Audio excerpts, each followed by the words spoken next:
नाज़रीन, इस वीलॉग में मैं आपको सूडान के मामलात का भी बताऊंगा कि वहां पे इतना बड़ा कत्लेआम कैसे हुआ। जो अनकंफर्म्ड इतलात आ रही हैं उनके मुताबिक तो 1 लाख से ज्यादा आदमी मार दिया गया। ये इतनी बड़ी तादाद है और इतनी बड़ी नस्ल खुशी है कि इतना कत्लेआम तो गजा में नहीं हुआ। ये लोग ऐसे दावे क्यों कर रहे हैं और इस तरह की बातें क्यों की जा रही हैं, ये सारा कुछ मैं आपके सामने इस वीलॉग में रखूंगा। और ये सूडान में एक्चुअली लड़ाई हो किस काम के लिए रही है, इसके पीछे कौन है, ये भी आपको बताऊंगा। लेकिन सबसे पहले पाकिस्तान के अंदर कुछ जहां खबरें हैं वो मैं आप तक पहुंचाऊं। नंबर 1 ये है कि सुहेल अफरीदी और जुनैद अकबर के लिए खैबर पख्तूनख्वा उसमें पुलिस का कुछ छापा वापा रिपोर्ट हुआ पहले रात के वक्त। और खुर्रम दिशान साहब जो हाल ही में सेनेटर बने, उन्होंने इसके ऊपर एक ट्वीट किया जिससे काफी थरथली मच गई थी। फौरी तौर पर लोग पहुंचे, जाकर उन्होंने रिपोर्ट किया कि वहां पर ऐसा कुछ नहीं है, सब कुछ अमनो अमान है। फिर बाद में पता चला कि पुलिस आई जरूर थी और उनके पास कुछ वारंट्स थे, और वो जुनैद अकबर और सुहेल अफरीदी। और फिर बाद में एक और खबर आई कि जनाब सुहेल अफरीदी वो ये वाला नहीं, कोई और सुहेल अफरीदी है। लेकिन ये जो भी है ना, ये सिलसिला शुरू हुआ था खैबर पख्तूनख्वा हाउस के ऊपर पुलिस के अटैक का, जब गंडापुर साहब वजीर आला खैबर पख्तूनख्वा थे। उससे पहले कभी किसी की जरूरत नहीं होती थी। मुझे अच्छी तरह याद है कि अगर कोई खैबर पख्तूनख्वा हाउस में या सिंध हाउस में चला जाता था तो इस्लामाबाद की पुलिस वहां पे अंदर दाखिल नहीं होती थी, पंजाब पुलिस दाखिल नहीं होती थी। उनकी अपनी सिक्योरिटी होती है, वो अपना बंदोबस्त करते हैं। तो ये कुछ चीजें जो है वो उसूल हुआ करते थे, लेकिन अब नहीं है। अगर गंडापुर साहब उस दिन बाहर निकलकर आईजी के सामने खड़े हो जाते और उसको दिलेरी के साथ कहते कि आप पकड़ मुझे, तो शायद ये कभी सिलसिला शुरू ना होता। लेकिन जिस तरह वो छुपे रहे, उसके बाद वो पहाड़ क्रॉस करते रहे, उसके बाद ये वतीरा ही बन गया। मेरे ख्याल में सुहेल अफरीदी का तर्ज अमल डिफरेंट होगा। अगर वो कहीं खैबर पख्तूनख्वा हाउस में होता और वहां पे पुलिस उसके लिए जाती तो शायद उसका तर्ज अमल वो ना होता जो गंडापुर का था। लेकिन ये तो वक्त आने में पता चलेगा। अभी फिलहाल ये खबर आई और उसके बाद काफी बेचैनी पैदा हुई, लेकिन फिर सोशल मीडिया के ऊपर चीजें आने से पता चला कि नहीं, मामला ऐसे नहीं है। नाज़रीन, दूसरी इंपॉर्टेंट बात जो है वो 27वीं आईनी तरमीम ही है। लेकिन दो चीजें हैं, ये नवंबर का महीना, एक तो आर्मी चीफ की एक्सटेंशन होगी और आर्मी चीफ की एक्सटेंशन 2 साल की होगी, 3 साल की होगी या 5 साल की होगी, इसके बारे में अभी तक कोई क्लैरिटी नहीं है। चीजों को लंबा किया जा रहा है और तमाम सिक्योरिटी फोर्सेस के हेड बनने की ख्वाहिश है आर्मी चीफ की, जिसके लिए उन्हें एक नया ओहदा सीडीएस का दिया जाएगा। और पसे पर्दा क्या चल रहा है इसमें कोई बात नहीं करता, कोई इसके ऊपर खबर नहीं देता। लेकिन जब भी कोई काम करती है पाकिस्तान की एस्टेब्लिशमेंट पाकिस्तान में, खासतौर पर गुज़िश्ता 4 सालों से, तो वो अपने आप को और अवाम को और लोगों को और हुकूमत को और अपने सारे साथियों को ये धोखा देते हैं कि बस ये आखिरी काम है, इसके बाद सब ठीक हो जाएगा। क्योंकि इन्हें हमेशा से जीतने की आदत पड़ी हुई थी पाकिस्तान की मिलिट्री एस्टेब्लिशमेंट को। इन्होंने कायदे आजम के साथ लड़ाई की, ये जीत गए, इनका दाव लग गया। कायदे आजम बहुत बुजुर्ग थे, सोशल मीडिया नहीं था, हालात वैसे नहीं थे। फातिमा जिन्ना से इन्होंने लड़ाई की, ये जीत गए, इनका दाव लग गया। लियाकत अली खान से जीत गए, शेख मुजीब से ये लोग तो जीत गए, लेकिन पाकिस्तान हार गया, 2 टुकड़े हो गया। जुल्फिकार भुट्टो से ये जीत गए, बेनजीर भुट्टो से ये जीत गए, बार बार नवाज शरीफ से जीतते रहे। तो इन्हें लगा ये इमरान खान से भी जीत जाएंगे, लेकिन दुनिया बहुत आगे निकल गई थी। अब पिछले 3.5-4 साल से ये अपने आप को भी धोखा दे रहे हैं और पाकिस्तान की आवाम को भी धोखा दे रहे हैं और अपने साथियों और सहूलतकारों को भी धोखा दे रहे हैं। यानी सबसे पहले इन्होंने धोखा दिया कि इमरान खान की हुकूमत गिरा लेना, फिर सब ठीक हो जाएगा। हुकूमत गिरा ली, कुछ भी ठीक नहीं हुआ, लोग बाहर आ गए। फिर कहा जी कि पीडीएम की सरकार बना ले, सब ठीक हो जाएगा, फिर भी कोई ठीक नहीं हुआ। मीडिया को कंट्रोल कर लें, फिर भी कोई ठीक नहीं हुआ। एहतजाज को ताकत से जरा एक दफा कुचल देते हैं, जो इन्होंने इसमें सिलसिला शुरू किया था मई 2025 में, वो भी करके देख लिया, फिर भी कोई फायदा नहीं हुआ। फिर जनाब इन्होंने अपोजिशन लीडर अपनी मर्जी का बना दिया, ये कर लेंगे तो काबू हो जाएगा सारा कुछ, फिर भी कोई काबू नहीं हुआ, कुछ नहीं हो सका। फिर इन्होंने बाद में तहरीक इंसाफ से उनका इंतखाबी निशान भी छीन लिया कि जनाब इंतखाबी निशान ले लेंगे बस यहां मसला हल हो जाएगा। मसला फिर भी हल नहीं हुआ। इमरान खान साहब को पकड़ के जेल में डाल देते हैं, जेल में डाल दिया, मसला फिर भी हल नहीं हुआ। इसके 10-20 हजार बंदे उठा के जेल में डाल देते हैं, वो भी कर दिया, मसला फिर भी हल नहीं हुआ। 1 लाख से ज्यादा बंदों पे मुकदमा दर्ज कर देते हैं, कोई बंदा मंजर आम पे आएगा ही नहीं इलेक्शन के लिए भी, वो भी करके देख लिया, मसला हल नहीं हुआ। लेवल प्लेइंग फील्ड ही छीन लेते हैं, वो भी छीन के देख लिया, मसला फिर भी हल नहीं हुआ। ये हर काम करते हुए यही सोचते रहे कि ये आखिरी काम है, ये करने के बाद हम सब ठीक कर लेंगे। एक बार राय बयान हम करवा लेते हैं, जबरी गुमशुदगियां करते हैं, उससे मसला ठीक हो जाएगा, फिर भी मसला ठीक नहीं हुआ। फिर 8 फरवरी को इन्होंने जाली फॉर्म 47 जारी कर दिया धांधली करके कि अब तो मसला ठीक हो ही जाएगा, लेकिन फिर एक नया मसला शुरू हो गया। यानी हर वो चीज इन्होंने जो की, जबरदस्ती पार्टी छुड़ाई रहनुमाओं से, इमरान खान को अंदर डाल दिया, उसकी बीवी को अंदर डाल दिया, गिरफ्तार कर लिया, तो इन्हें लगा कि जनाब ये मसला हल हो जाएगा, मसला फिर भी हल नहीं हुआ। एक के बाद एक करके इन्होंने 300 मुकदमात इमरान खान के खिलाफ दर्ज किए और हर मुकदमे में सोचते थे कि अब मसला हल हो जाएगा, लेकिन हुआ नहीं। मीडिया पे मुकम्मल तौर पर बंदी लगा दी गई गोलियां चला दी, आवाम का कत्लेआम कर दिया, मसला फिर भी हल नहीं हुआ। 26वीं तरमीम इन्होंने कर ली, एमपीएस एमएनएस को, उनके घर की खवातीन को अगवा कर लिया, बच्चों पे टॉर्चर किया, बेशुमार खवातीन को जेलों में डाल दिया, सड़कों पे घसीटा, फिर भी इनका मसला हल नहीं हुआ। फिर इन्होंने सोचा कि ट्रंप को मना लेते हैं, मसला हल हो जाएगा। जाके ट्रंप को मना लिया, इनका मसला फिर भी हल नहीं हुआ। फिर इन्होंने कहा कि इसराइल को भी राजी कर लेते हैं, वो भी करने की इन्होंने कोशिश की, मसला फिर भी हल नहीं हुआ। फिर इन्हें लगा कि अब इंडिया के अपने तैयारे गिरा लिए हैं तो अब हमारा मामला ठीक हो जाएगा, मसला हल हो जाएगा, लेकिन मसला फिर भी हल नहीं हुआ। अब 27वीं आईनी तरमीम ला रहे हैं और दावा यह है कि इसके बाद मसला हल हो जाएगा। आपका मसला कभी हल नहीं होगा, आप उल्टे लटक जाए, आपका मसला हल नहीं होगा। मसला आपका तभी हल होगा जब आप अवाम को उसका मैंडेट वापस कर देंगे, जब मिलिट्री एस्टेब्लिशमेंट मुदाखलत बंद कर देगी। फर्ज करें कि मिलिट्री एस्टेब्लिशमेंट जो है वो इमरान खान साहब को दोबारा हुकूमत में आने देती है और कल को रिलेशन बना के इमरान खान साहब के साथ मिलकर और बाद में किसी और के साथ भी ज्यादती करते हैं। फर्ज करें, मैं ये कह रहा हूं, इमरान खान साहब मानते तो नहीं इस बारे में और उनका तो मूड बहुत मुख्तलिफ नजर आता है, तो फिर भी मसला हल नहीं होगा, याद रखिएगा। कौम उसके साथ खड़ी हो जाएगी बाद में। अब कौम जो है वो सियासतदानों के हक में नहीं है या उनके खिलाफ नहीं है, कौम मिलिट्री एस्टेब्लिशमेंट के घटिया फैसलों के खिलाफ है और उन्हें लगता है कि ये कौम के लिए, मसाइल के लिए ये जिम्मेदार है। लिहाजा मसला हल अब नहीं होना आपका, अब मसला एक ही दफा हल होगा और वो तभी हल होगा जब पाकिस्तान की आवाम मसले को हल करेगी। एक तो जो जर्नैलों की ख्वाहिश है ना एक्सटेंशन की, इसने पाकिस्तान का बेड़ा गर्क करके रख दिया। इनका कुर्सी छोड़ने को दिल ही नहीं करता, जो बैठ जाता है कुर्सी के साथ चिपक जाता है। 1 इंच जमीन इनमें से किसी ने फतह नहीं की और एटम बम बनने के बाद कोई हमारी जमीन फतह करने तो आएगा नहीं, वो पागल ही होगा जो आएगा पाकिस्तान में, जनाब फलाना इलाका मैंने फतह करना है, हमारे पास भी अब एटम बम है, ऐसा तो होगा नहीं। तो ये मेरे लिए बड़ी हैरत की बात है कि कोई फतूहात नहीं है, कश्मीर हमारा वैसे ही मकबूजा है, भारत ने हमारा पानी रोका हुआ है लगातार, इसके बावजूद कुर्सी से जो चिपक जाता है वो उतरता ही नहीं है। आप जितने जर्नैल देख लें, कोई एक मुझे आप बताएं जो आराम से छोड़कर गया हो। हर एक का दिल करता है, चाहे वो राहील शरीफ था, चाहे वो जनरल बाजवा था, चाहे अभी आर्मी चीफ है आसिफ मुनीर साहब, ये भी नहीं जाना चाहते, इससे पहले भी कोई नहीं जाना चाहता था। ये आखिरी महीना, फेयरवेल का महीना, कहीं जा ही नहीं रहे फील्ड मार्शल, मुझे पता है उन्होंने यहां पर रहना अभी और ये नौकरी उन्होंने लंबी करनी है, तो जनाब कोई भी छोड़ना नहीं चाहता होते को। अच्छा नाज़रीन, बिल्कुल एकदम शिफ्ट हो जाएगा, लेकिन मैं आपको लेकर जाना चाहता हूं सूडान में। तो सूडान में एक्चुअली हो क्या रहा है, इसके लिए आप ना पहले सूडान का मैप देखें। ये रेड सी के एक तरफ सूडान है, अगर आप सूडान का मैप निकाल के देखें तो आपको ये पता चलेगा पहली चीज कि ये अफ्रीका में है। अच्छा, इससे ऊपर की जानिब अगर आप देखें तो वहां पे मिस्र है, और अगर आप नीचे की तरफ आए तो सोमालिया है, दीगर बहुत सारे ममालिक हैं यहाँ पे, नाइजीरिया है, यहाँ पे साउथ सूडान है, युगांडा है, कीनिया है, तंजानिया है और लीबिया है ऊपर की तरफ, उसके भी कोई बॉर्डर लगता है सूडान के साथ। तो सूडान को रेड सी लगता है। अगर आप मदीना मुनव्वरा और मक्का मुकरमा से समंदर की तरफ जाएं, सऊदी अरब से मदीना मुनव्वरा से भी या मक्का मुकरमा से आप समंदर की जानिब जब ट्रेवल करते हैं तो सामने वाला एरिया जो है वो मिस्र का और सूडान का आता है, ये एरिया सामने है। और यहां पे जो समंदर की पट्टी है वो बहुत बारीक हो जाती है, यानी यहां पे रवायती कश्तियों के ऊपर भी लोग एक दौर में बड़ी कश्तियों के ऊपर इसको समंदर को क्रॉस करते रहे हैं। तो ये कोई इतना लंबा चौड़ा नहीं है, यानी जितना ओमान से पाकिस्तान का फासला है सामने दिखाई भी देता है, ये उससे बहुत कम फासला है, उससे कई गुना कम फासला है। तो एक तो आपने इसकी लोकेशन देख ली कि अफ्रीकी मुल्क है और अरब ममालिक के बिल्कुल ये करीब है सूडान। अब सूडान के अंदर जो है ना कुछ खूबियां हैं जो उसको बहुत अहम बना देती है। नंबर 1, इसमें तो दरियाए नील गुजरता है और नील के किनारों के ऊपर बेशुमार मादनियात के जखायर हैं, ये बात आप अपने ज़हन में पहले बिठा लें। और दूसरी बात यह है कि यहां पे रेगिस्तान भी है इस मुल्क में, यहां पे बहुत बड़ी और जबरदस्त सरसब्ज चरागाहें भी हैं और इसका मौसम भी अरब ममालिक से ज्यादा बेहतर है। यहां बहुत कीमती जानवर भी है, यानी यहां की गायें हैं वो जो आप देखते हैं कभी वीडियोस के अंदर के बहुत लंबे लंबे सींग ऐसे चांद की तरह बने होते हैं, बहुत बड़े सींग वाली जो गायें होती हैं सफेद रंग की या दूसरे रंगों की, वो ये इस मुल्क की है। एक्चुअली वो यहां सूडान में पाई जाती हैं। यहां के अपने मवेशी, यहां के अपने जानवर, घोड़े, वो यहां के बड़े मकबूल है। तो यहां बहुत सारे लोग जो है वो जानवरों के जरिए से उनका माश है, लेकिन खेती बाड़ी बहुत बड़े पैमाने पर यहां पर होती है। बड़ी जरखेज जमीन है। जो खित्ता अरब है वो जमीन इतनी जरखेज नहीं है, वहां पे इतनी हरियाली नहीं है, लेकिन यहां हरियाली बहुत है। बहुत बड़ी बड़ी चरागाहें हैं यहां पे, बहुत बड़े बड़े खेत है यहां पे, और दरियाए नील इसके बीच में गुजरता है, तो बेशुमार यहां पे अजनास होती हैं। यानी 60% इनकी जो एक्सपोर्ट्स हैं वो इनकी जो ज़रूरी अजनास हैं उनसे मुंसलिक है। तो वसाइल इसके पास बहुत है। और ये पूरा जो अफ्रीका है ये एक्चुअली तो सोने से लदा हुआ पूरा बरे आजम है अफ्रीका।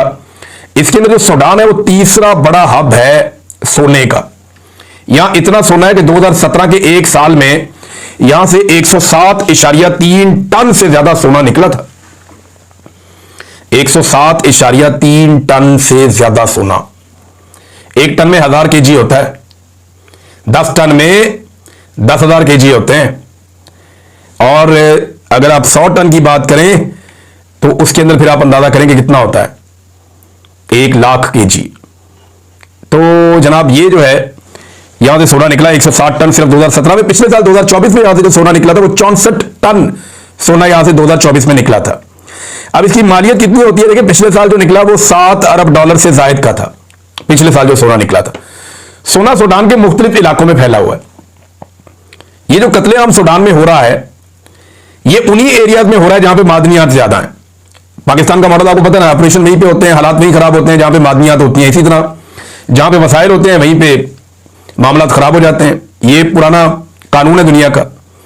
तो अब सूडान के अंदर जिन इलाकों में सोने के बड़े बड़े जखायर हैं उन्हीं इलाकों के अंदर जो है वो शोरिश है और एक लड़ाई चल रही है और सोना बड़े पैमाने पे सूडान से बाहर निकल के स्मगल भी हो रहा है। यानी अगर सूडान की जो कैपेसिटी है वो इतनी है कि आप 7 से 10 अरब डॉलर का सोना बड़े आराम से हर साल आप सूडान में से निकाल सकते हैं, और ये बहुत बड़ी अमाउंट है।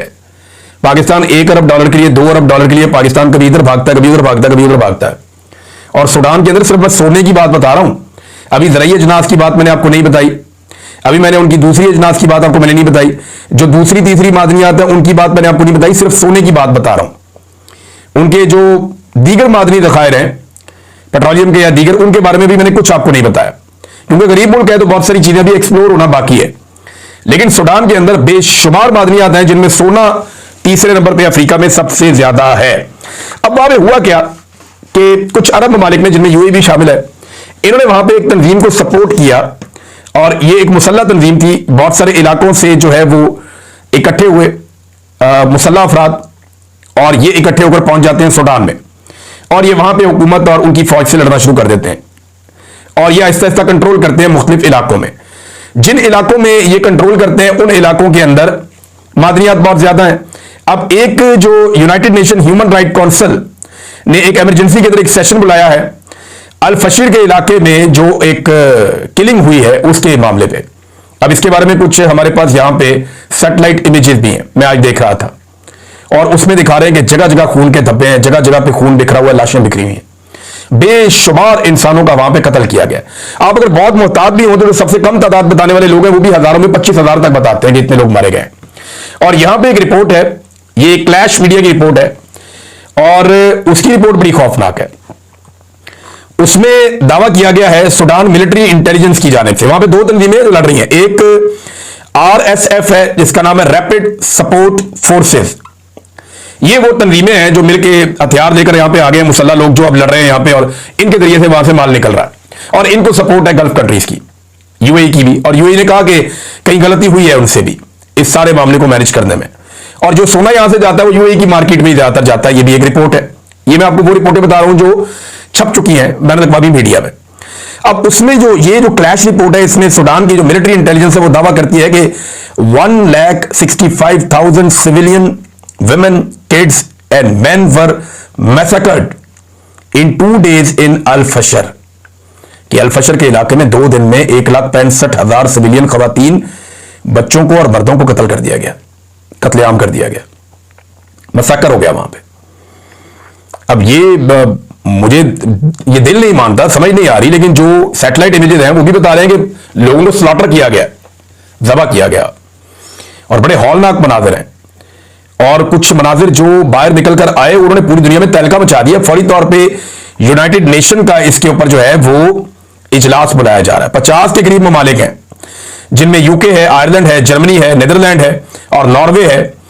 इन्होंने फौरी तौर पे 50 के करीब ममालिक हैं, इन सबने कहा जी कि अक़वाम मुत्तहिदा का एक सेशन 14 नवंबर को बुलाया जाए और बुला के इसके ऊपर बात की जाए। ये ह्यूमन राइट्स की एक बदतरीन वायलेशन हो गई है।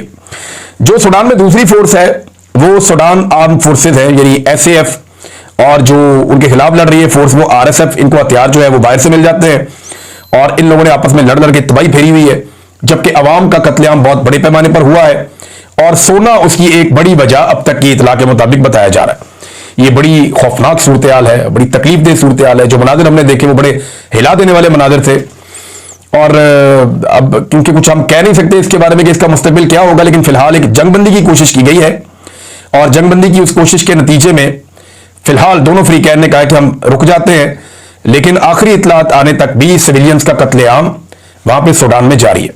आबादी इसकी लगभग 5 करोड़ है सूडान की। यहाँ पे 97% मुसलमान हैं और स्याफाम मुसलमान बहुत बड़ी तादाद में है यहाँ पे। और ये वो एरियाज हैं जहां पे अरब ताजिर तजारत किया करते थे बहुत पुराने दौर में। यहाँ पे बड़े आराम से पहुंच जाते थे अफ्रीका के इन इलाकों में, क्योंकि जो अरब के जो खित्ते का जो सेंट्रल एरिया था, मक्का और मदीना, ये दो बड़े हब थे। तो यहां से सामने की जानिब समंदर क्रॉस करके इस सरजमीन पे या मिस्र की सरजमीन पे मुसलमान पहुंच जाया करते थे उस दौर में भी और उससे पहले भी, इस्लाम की आमद से पहले भी।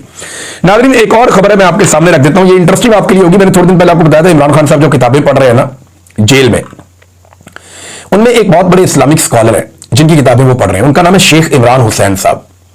मैंने आपको उनकी किताबों के नाम भी बताए थे, उनकी शख्सियत के बारे में बताया था। इस वक्त वो दुनिया के अंदर आलम इस्लाम के बड़े स्कॉलर्स के अंदर एक है और उनकी तहरीरें बड़ी शानदार हैं, उनके लेक्चर्स बड़े शानदार हैं, उनकी क्लैरिटी बहुत है इस्लाम के लेक्चर्स के अंदर और उनकी बड़ी खिदमत भी है इस्लाम के हवाले से। तो उन्होंने एक स्टेटमेंट जारी किया। उन्होंने कहा जी इमरान खान जेल में मेरी किताबें पढ़ रहे हैं, मैं एक और किताब लिखकर उनके नाम करूंगा। ये मैं किताब लिखूंगा इमरान खान के नाम उसको करूंगा किताब को कि मैं उनके लिए लिख रहा हूं।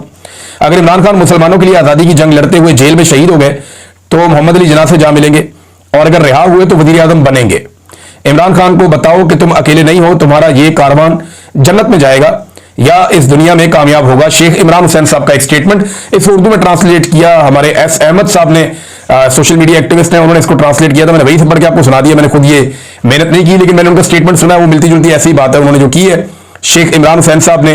तो इमरान खान साहब के लिए अब शायद वो एक किताब और लिखे। अभी उनकी काफी ज्यादा एज है, बहुत ज्यादा नॉलेज है उनके पास। पाकिस्तान के अंदर बड़े बड़े स्कॉलर्स उनको पढ़ते हैं, सुनते हैं और मैंने पहली मरतबा मेरा जो तारुफ इनके साथ हुआ शेख इमरान हुसैन साहब के साथ, वो मुझे औलिया मकबूल जान साहब ने करवाया। उनके पास बहुत सारी किताबें थी तो वहां से मुझे पहली मरतबा पता चला था। नाज़रीन, एक वो स्कॉलर है और एक पाकिस्तान के अंदर है मदनी सियासी जमातें। अब सेनेटर मुश्ताक साहब ने तो पोल खोल के रख दिए हैं सारे के सारे जो जमात इस्लामी के।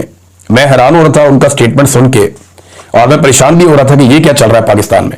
जमात इस्लामी हमें तो कुछ और कहती है मंजर आम पे, लेकिन पसे पर्दा वो क्या करती है और किस तरीके के काम करती है, मैं हैरान था।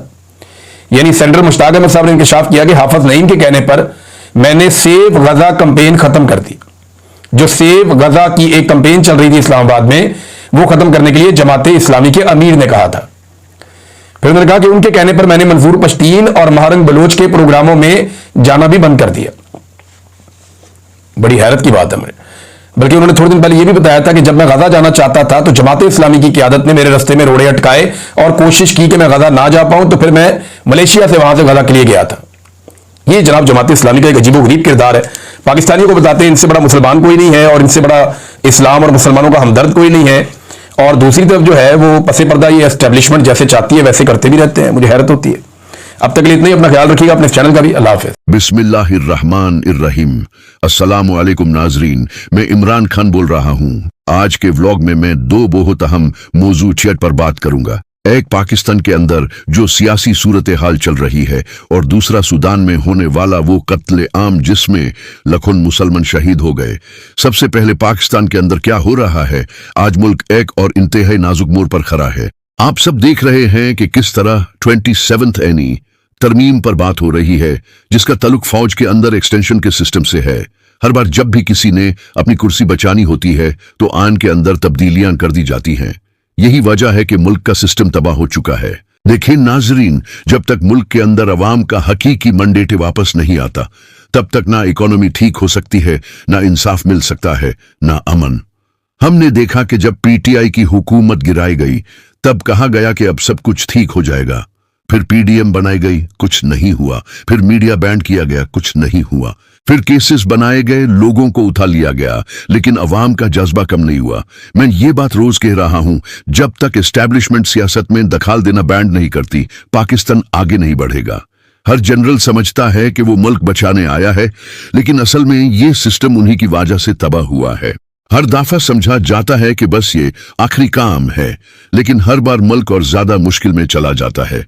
खैबर पख्तूनख्वा में भी हालात देखें। सोहेल अफरीदी और जुनैद अकबर के हवाले से पुलिस ने जब छापा मारा तो बाद में खुद कहा कि सब गलत फहमी थी। जब गंदपुर साहब वाजीर आला थे, तो किसी को हिम्मत नहीं थी कि वो प्रोविंशियल हाउस में घुस सके, मगर अब यह निजाम बिल्कुल बिखर गया है। अब आइए बात करते हैं सूडान की। सूडान अफ्रीका का एक अहम मुल्क है जहां दरियाए नील बहता है।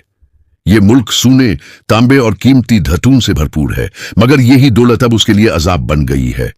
जहां जान सोना है वहां जंग है। 2017 में सिर्फ सूडान से 160 टन सोना निकला था, जिसका कीमत $7 अरब से ज्यादा थी। सोचिए, ऐसी दौलत पर कौन हाथ नहीं डालना चाहता।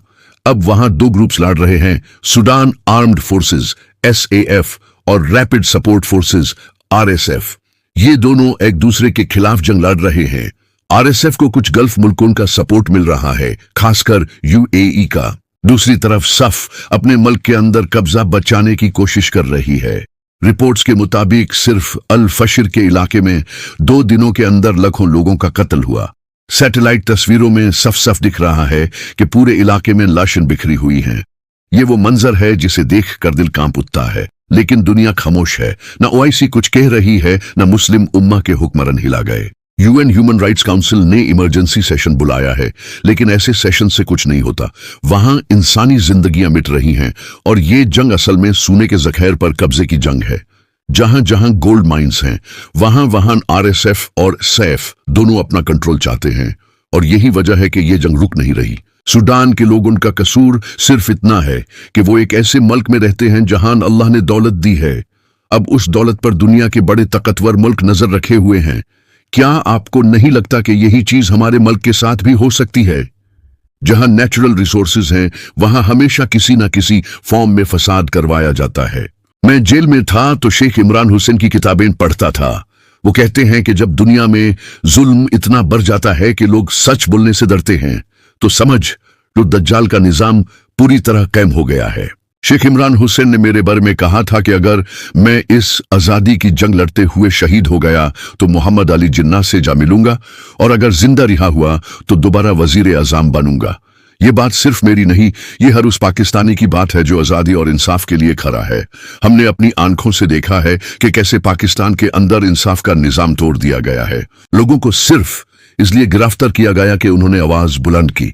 मीडिया को बैंड कर दिया गया कि सच न बोल सके, मगर न सच दबा है, न आवाज बैंड हुई है। अब बात करते हैं जमाते इस्लामी के हवाले से। सेनेटर मुश्ताक अहमद ने खुद इंकिशाफ किया कि हफीज नईम ने उन्हें कहा कि सेव गाजा कैंपेन बैंड कर दो। ये वही लोग हैं जो टीवी पर इस्लाम और गैरत के लेक्चर देते हैं, मगर अंदर खाना एस्टेब्लिशमेंट के हुक्म पर अमाल करते हैं।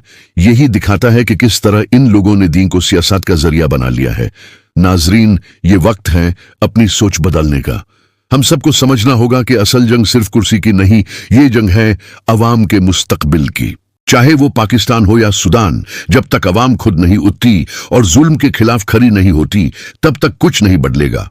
मैं अपनी कौम से कहता हूं, ये वक्त है हिम्मत और यकीन का। जिस मुल्क के अवाम जिंदा हो, उस मुल्क को कोई नहीं मिटा सकता। हमने आजादी के लिए जंग लड़ी है और इंशाअल्लाह हम इस जंग को जीत कर रहेंगे। अल्लाह हम सबका हामी और नसीर हो। अल्लाह हाफिज।